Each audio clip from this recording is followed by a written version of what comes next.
Hi there, my name is Melanie Orange. I'm a family physician with McDowell Medical Associates. I've been practicing in the county for over 26 years and it has been my pleasure and privilege. I want to talk to you today about the COVID vaccines. We are fortunate now to have two vaccines available to us. I'm sure you're familiar with them from the news reports. They are the Pfizer and Moderna vaccines, which have been shown to be 94 to 95% effective at preventing clinically lab-confirmed disease. And that is significant. That's much more than they thought they would be able to achieve initially. These vaccines are also very safe. And while there have been reports of anaphylaxis, which is a severe allergic reaction, this appears to be extremely rare, on the order of 11 per million doses given. So that's incredibly small. The thing that's important to know, though, is that your providers that are administering the vaccine are going to be looking for this. That's why you're being monitored for 15 to 30 minutes, depending on your personal risk factors. And they have the skills to recognize what's happening and the medications to help reverse it. So it should give you some reassurance in that aspect. Now, while the severe reactions are extremely rare, the milder reactions are much more common. And those are things like you would expect after any vaccine. Perhaps some fever, soreness at the injection site, nausea, headache, and fatigue. And I would say personally, I've had both my doses of the vaccine. And with the first vaccine, I had just the slightest nausea, slightest headache. I wasn't even sure it was due to the vaccine. And then some fatigue that evening, but by the next day I was completely back to normal and able to participate in a vigorous workout. So it did not cause me any significant issues. The second vaccine, I had a little bit more symptoms.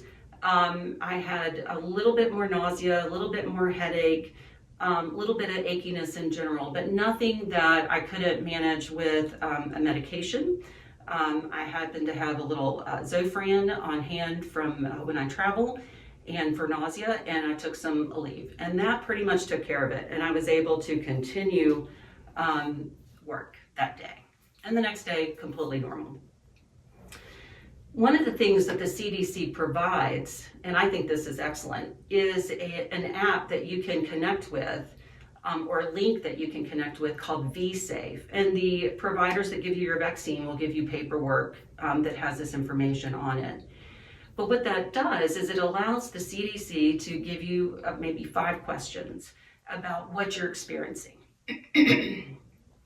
And you can document what you're having, how severe it is, does it interfere with your activity, did you have to seek care for it? And that's really about it. And it allows them to collect this data so that they can continue to build their information base to help provide information going forward to other patients. So that's something that I participated in, and I would encourage you to do as well if you do get the vaccine, or when you get the vaccine. So some concerns that people have voiced about the vaccine I wanted to touch on. One is the speed of vaccine development. And it is true that this vaccine these vaccines have been developed extremely fast. But I think you can have confidence that there were no safety corners cut at all. What allowed this to be developed so quickly is a couple things. One is, you probably remember the earlier pandemics. They really didn't affect us in the United States, but SARS and MERS. Well, those are very similar viruses to our SARS-CoV-2, which is causing COVID-19. And so they had already begun to do some studies, preclinical studies, to try to identify how they could develop vaccines to those viruses. So we have that information. And one of the important things that came out of that information is the fact that the large spike protein, again, I'm sure you've heard about this in the news, is what they have been able to focus on for our vaccine. So that was a head start.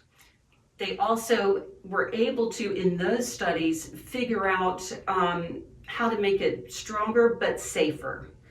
with fewer side effects. So that's another benefit to us with our COVID-19 vaccines.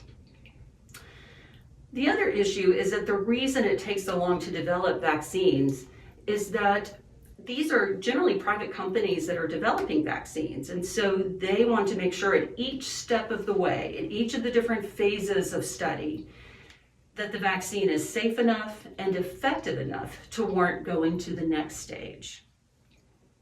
And so that piece, that financial risk piece, has been taken out. The federal government stepped in and said, we'll buy whatever vaccine you develop, whether it works or not. So they didn't have to worry about that piece. And so they were able to then transition phase 1, phase 2, phase 3 much more rapidly than they would have in other circumstances. That, however, did not mean that they circumvented the safety reviews that had to be done between each stage. And so that's an important thing to know. The other issue that people bring up is that it's new technology. And it is. These vaccines are messenger RNA vaccines, but it's really, really interesting technology. And I think something that we're going to see explode in other areas, in veterinary medicine, as well as in additional vaccines in medicine itself.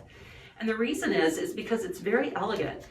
What they've been able to identify is that little piece of RNA, which is genetic material, that codes for that spike protein. And then they were able in the lab to create lots of multiple copies of this and take that and inject that little piece of genetic material into the patient. And then that material goes into the cells that in the cells of the body. Interestingly, it does not go into the nucleus. You might remember the nucleus is where our DNA is. So it does not go into the nucleus. It just stays in that outer part called the cytoplasm. And it begins to replicate and make these spike proteins. Those spike proteins then go out into the body. Our immune system recognizes that as a foreign protein and begins to develop antibodies to it. Now that is what we want. That is the goal of vaccination, right? Is to develop antibodies so that when you see when your body actually sees the virus, it then has a way to protect itself. So that has not given me any pause at all personally, as far as it being new technology. I think it's like I said, it's very elegant. And because it's just a piece, it's only a genetic piece of material that codes for a piece of the virus. It's impossible to get the virus from the vaccine. This is different than other vaccines which use a weakened live virus or an inactivated virus, completely different technology. So there's no full virus being injected. Another issue is perhaps the unknown long-term side effects. And I understand that is an unknown. But in my thinking about my own health, there is this potential unknown. We don't know. It seems small, but it's a potential. However, we do know that COVID-19 infection can be very severe. And in fact, we are seeing that play out all across our country. Hospitals in many areas of the country are really being overwhelmed by seriously ill people. The majority of people that get coronavirus do not end up in the hospital, thankfully, because frankly, our system would not be able to hold up to all of that.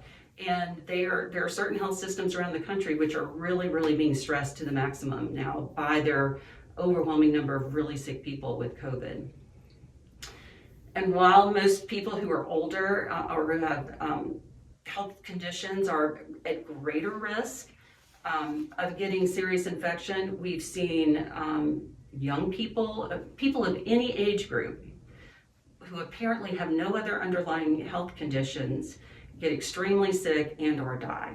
So that is, to me, is a greater risk. And we're talking about just a variety of ways coronavirus can affect the body. A presenting symptom can be a large stroke. Well, that causes significant ongoing debility if you survive. We've seen people present with heart attacks as a result of COVID. And of course, we know about the severe lung infection and inflammation. And then there's also the potential of long-term effects after recovering from coronavirus that we've seen in some patients. So while the majority of people may have a mild illness, we cannot be 100% sure, or I guess I would say I couldn't be 100% sure that that would be me. And so I was willing to take the vaccine for that. And I would encourage you to do the same. Another issue is what if I have a lot of allergies? Allergies to medications, allergies to other things. So coronavirus vaccine is not contraindicated, meaning you can get it, it's safe to get if you have allergies to pets, foods, venom, like bee stings, if you are allergic to dust or tree pollen, so environmental allergies, if you have allergies to medications, if you are latex allergic. Interestingly, the little rubber stopper in the vial does not have any latex in it, or if you are allergic to eggs or gelatin. If you have allergies to the things I just mentioned, it is perfectly safe for you to get a COVID-19 vaccine. There are some, the people that seem to have sensitivity to polyethylene glycol, which can be a component of the vaccine, tend to be what we see is they think is causing the anaphylactic reactions, or polysorbate, which can cause a cross reaction, or any other component. But the CDC has a full list of all the ingredients in the coronavirus vaccines. And so if you know that you are allergic to polyethylene glycol, then you should not take the vaccine. But other general allergies, it's not an issue. And of course, if there is a question, you can always certainly talk it over with your physician. And if there is a significant question about, is it safe from an allergy standpoint, you can always see an allergy immunologist and they can evaluate that for you as well.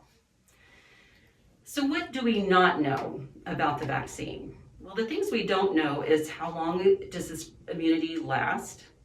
Will we need a booster? And when will we need a booster if we do? So those are still things that are being studied. Can people who get the infection but don't get a clinically apparent infection, so I have the virus, let's say, I'm perfectly asymptomatic, I've been vaccinated, is it still a powerful enough infection that I can give it to perhaps my mother who's older, or an elderly friend, or someone else who is at risk? That we don't know, and again, further study is ongoing for that.